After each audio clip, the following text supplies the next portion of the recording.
அட விடுங்க, இதுக்கெல்லாம் போய் ஃபீல் பண்ணிவிட்டு. இங்கே நிறைய பேருக்கு விசுவாசத்துக்கோ ஜால்ராக்கோ வித்தியாசம் தெரியாது. நீங்கள் என்ன தான் ஓடி ஓடி நல்லது பண்ணாலும் அவங்களுக்கு இனிக்க பேசினா மட்டும்தான் விசுவாசமாக நினைப்பாங்க. ஆனால் இனிக்க பேசுகிறவங்க எல்லாமே ஜால்ரா அடிப்பாங்க, எந்த உதவியும் பண்ண மாட்டாங்க. ஆனால் நம்ம நிறைய உதவி பண்ணியிருப்போம், அது கொஞ்சம் கூட சட்டை பண்ணவே மாட்டாங்க. எல்லாரையும் திருத்த தான் நம்ம வேலை, அவங்கவுங்க எண்ணம் அப்படி தான் சொல்லிவிட்டு நம்ம கடந்து போயிடணும். சரிங்களா? ஆவுன்னா எல்லார் வீட்லேயும் சொல்கிற ஒரே டைலாக் இது தாங்க. பெரிய புள்ள ரொம்ப ஏமாளி, சின்ன புள்ள பயங்கர செல்லம் வாள். அதெல்லாம் உண்மை இல்லை. பெரிய புள்ள ஏமாளியாக இருக்கிற மாதிரி நடித்து எல்லா விஷயத்தையும் காரியமாக சாதிச்சுப்பாங்க.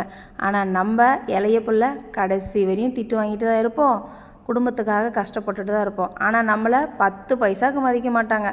ஆகும்னா எல்லாமே பார்க்குறது நம்ம தான், பெரிய புள்ள தான் பாசம். இது என் வீட்டில் மட்டும் இல்லைங்க, எல்லார் வீட்லேயும் இதே தான் நடக்குது. உங்கள் வீட்லேயும் அப்படி தானே நடக்குது? இந்த மாதிரி விஷயம்லாம் சில விஷயம் நடக்கும் போது தான் நான் நினச்சிப்பேன், கஷ்டப்பட்டு உலகத்தை சுற்றிட்டு வந்த முருகனுக்கு குஸ்கா குத்துட்டாங்க. லாஸ்ட்டில் விநாயகர் என் உலகமே எங்கள் அப்பா அம்மா தான் சொல்லிட்டு சுற்றிட்டு பழத்தை வாங்கிட்டு போயிடுவார். சில விஷயம்லாம் சில வீட்டில் இப்படி தான் நடக்குது. அதுக்கெல்லாம் ஃபீல் பண்ணிகிட்டு இருந்தா வேலை ஆகுமா? விட்டு தள்ளுங்க, நடக்கிறது நல்லதாகவே நடக்கும்னு நினச்சிக்கோங்க. நான் இப்படி தாங்க நினச்சிப்பேன். நம்மளை பற்றி எல்லா கஷ்டமும் உங்களுக்கு தெரியுது, இருந்தாலும் ஒரு நம்பிக்கை, நம்ம எல்லாத்தையும் ஜெயிச்சு முன்னாடி வந்துடுவோம், எப்படி இருந்தாலும் எல்லா விஷயத்தையும் சமாளிச்சிருவோம் அப்படிங்கிற ஒரு குருட்டு தைரியம்.